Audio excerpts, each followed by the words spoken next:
तो काम शुरू होता है इंस्पेक्शन से। इंस्पेक्शन इसलिए करना ज़रूरी होता है कि कभी कभी कस्टमर पूरी चीज़ हमको नहीं बता पाते।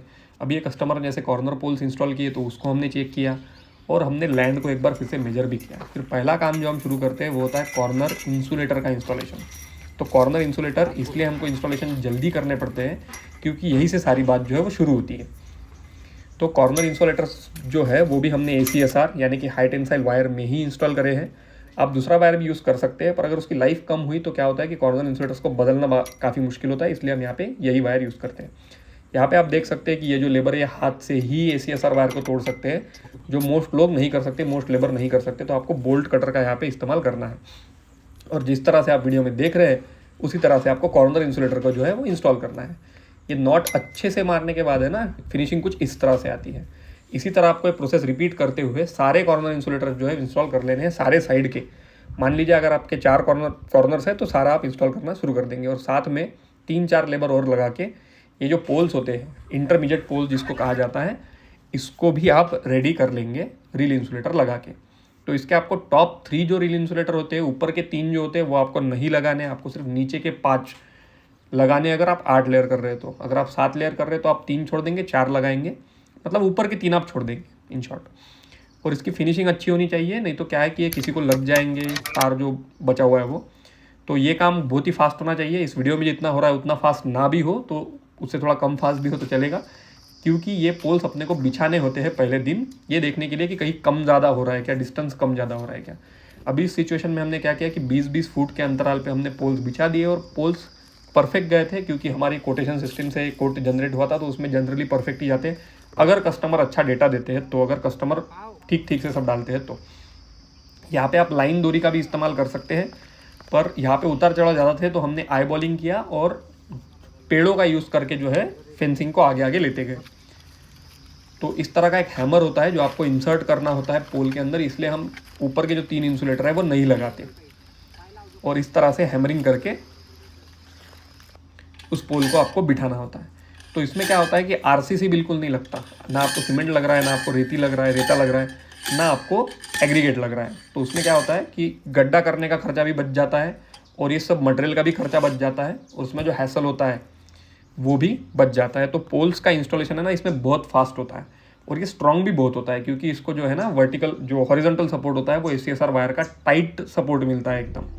तो एक स्लो मोशन में शॉट है जिसमें आपको पता चल जाएगा कि थोड़ा सा मुश्किल तो काम है, क्योंकि 15-16 किलो का जो है हैमर उठाना पड़ता है शोल्डर्स पे और हाथ पे, जो है ना बहुत ज़्यादा वेट आता है इससे। तो इस सिचुएशन में जो है वो जो स्किल्ड लेबर है, जो हमारे पास जो लेबर है वो अगर आपका काम करते हैं तो बहुत ही फास्ट हो जाता है। अब ये 10 एकड़ का जो काम था, ये 10 एकड़ का काम हमने 3 दिन में पूरा के पूरा फिनिश कर दिया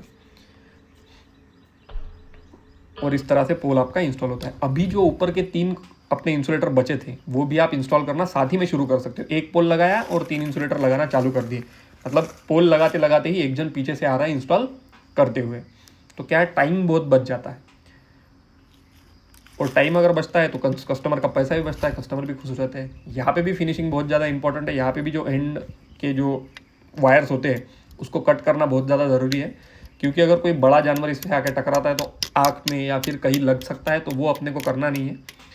इसलिए भी जो करंट इसमें होता है वो भी नॉन लीथल होता है। नॉन लीथल मतलब जिससे किसी की भी मृत्यु नहीं होती, डेथ नहीं होती। बाद में हम वायरिंग का काम शुरू करेंगे। वायरिंग का काम बहुत स्ट्रेट फॉरवर्ड है, आपको कॉर्नर इंसुलेटर से वायर डालना शुरू करना है और आखिरी कॉर्नर पे इस तरह से आपको बांध लेना है।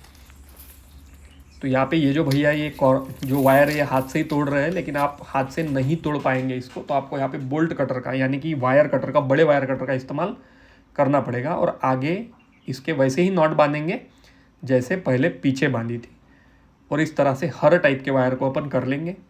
और वायर जो है ना आपको एंटी ट्विस्ट करते हुए जाना है, मतलब इसको जिसका तो गहरा होता है वो गोल होता है पहले से, तो उसमें एक स्प्रिंग तरह का एक्शन होता है, तो उसको आपको अंडू करते हुए जाना है, उसको निकालते हुए जाना है, आपको सुलझाते हुए जाना है उसको। अगर आपका बीच में कहीं वायर ख़त्म हो जाता है तो आप क्या करेंगे, आप इस तरह से वायर का एक छोटा सा गोला बना लेंगे। और ये काफ़ी इंटरेस्टिंग है क्योंकि इसमें कुछ भी नहीं लगता है एक्स्ट्रा, इसमें ना वायर कनेक्टर लगता है ना कुछ लगता है। बाकी लोग आपको वायर कनेक्टर्स बेचने का ट्राई करेंगे, लेकिन लेने की ज़रूरत नहीं है। इस तरह से आप जब वायर ख़त्म हो जाता है तब इस तरह से इसको यूज़ कर सकते हैं। इसकी फिनिशिंग भी बहुत बढ़िया आती है और कितना भी आप वायर टाइट करोगे तो उससे कुछ भी आपको फ़र्क नहीं पड़ेगा। यहाँ पे देखिए आप फिनिशिंग का फ़ोटो आएगा एक, उसी तरह से नॉट मारनी है जैसे पहले भी मारते आए हैं और इस तरह से इसकी फिनिशिंग आपको मिलेगी। उसके बाद जब आपका ये सब वायरिंग लग जाएगी तो आप वार्निंग साइन बोर्ड जो है उसका काम चालू कर सकते हैं। वार्निंग साइन बोर्ड जानवर तो नहीं पढ़ पाएंगे लेकिन इंसान पढ़ पाएंगे, तो इंसान जब पढ़ेंगे तो वो हाथ नहीं लगाएंगे। अगर वो गलती से हाथ लगा लेते हैं तो भी कुछ चिंता की बात नहीं है, लीथल करंट नहीं होता, कोई मरने वाला नहीं है। पर क्या होता है, शॉक लगता है बहुत ज़्यादा और जो शरीर के अंदर पूरी पावर होती है वो निकल जाती है। आदमी नाश्ता पानी मांगने का ट्राई करता है तो वो भी ना हो किसी के साथ, इसलिए हम वार्निंग साइन बोर्ड लगाते हैं। बीच में अगर कहीं पेड़ आते हैं तो इस तरह से जैसे हमने पहले दिखाया वैसे इंस्ट्रक्शन करते हैं। अगर कहीं ज़मीन नीचे से लग रही है तो वो आपको क्लियर करनी है, वो क्लाइंट का काम है, वो हम नहीं कर सकते। उसके लिए जो लेबर है वो आपको प्रोवाइड करने होंगे। और उसके बाद सबसे इंपॉर्टेंट काम आता है टाइटनिंग का। जब वायर ये टाइट हो जाता है एकदम तो बहुत सही लगता है और इस तरह से टाइटनिंग का काम होता है। इसमें अगर मान लीजिए आप 8 लेयर कर रहे हैं और 4 आपके कॉर्नर है तो आपको 32 टाइटनर्स लगेंगे। तो ये कोटेशन सिस्टम में जब आप आपके नंबर्स डालेंगे तो आपको बहुत इजीली इसका पूरा पता चल जाता है।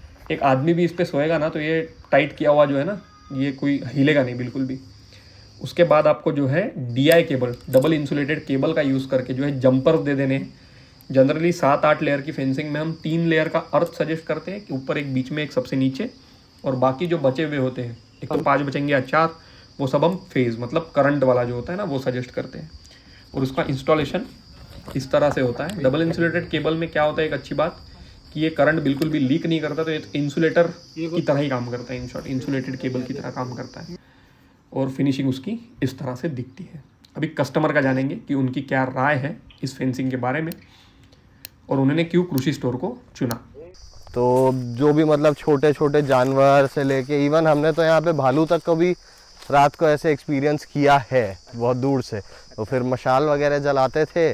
फ्यूचर जो है वो सोलर ही है। सोलर फेंसिंग से मेरे को एक ये एडवांटेज है कि यहाँ पे कोई भी आदमी पहली बार अगर कोशिश करेगा तो वो आखिरी बार कोशिश करेगा। कृषि स्टोर का देखिए, मैं इस फील्ड में एकदम नया था। अब मैंने हर जगह कोटेशन अपनी इंक्वायरी भेजी कि भाई मेरी ये रिक्वायरमेंट है, इतना लैंड है, इतना उसका मतलब पेरीमीटर है टोटल। तो कृषि स्टोर जो है they were the first one to reciprocate.